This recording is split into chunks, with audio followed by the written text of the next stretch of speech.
Saudara menindaklanjuti perintah Kapolri untuk meninjau materi ujian praktik dalam pembuatan SIM. Satuan Lalu Lintas Polres Aceh Jaya mulai memberlakukan aturan baru bagi masyarakat yang ingin membuat SIM.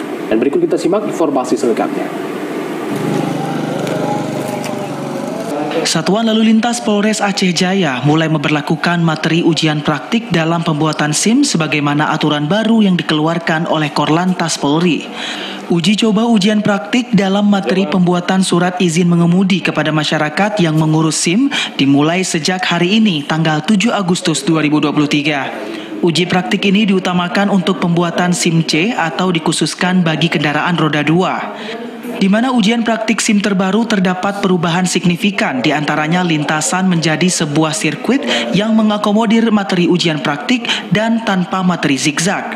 Selain itu, Satuan Lalu Lintas Polres Aceh Jaya juga memberikan bimbingan belajar mengemudi kendaraan dengan harapan masyarakat dapat lebih memahami saat menggunakan kendaraan. Salah satu warga Azwin mengatakan materi ujian praktik dalam pembuatan SIM saat ini lebih mempermudah masyarakat dibandingkan dengan cara sebelumnya. Menurut saya pribadi Bang, lebih mudah saya untuk pahami tentang praktek uji praktek SIM ini Bang. Untuk putar di tikungan es tuh Bang, lebih mudah dari yang terdahulunya Bang. Sementara itu, Kasat Lantas Polres Aceh Jaya, Ibtu Muhammad Ari Syahputra SAP menjelaskan, aturan baru ujian praktik pembuatan SIM mulai diberlakukan sejak hari ini. Jika nanti pengurus SIM lulus dalam ujian praktik, maka akan diserahkan SIM baru. Untuk praktek uji SIM C sekarang sudah mulai pola yang terbaru.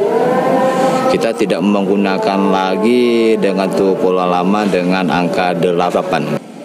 Dengan aturan dan materi yang baru ini diharapkan dapat mempermudah masyarakat dan mereka dapat lulus dan memahami rambu-rambu lalu lintas serta etika dalam berlalu lintas. Dari Aceh Jaya, Musliadi, TVRI Aceh melaporkan.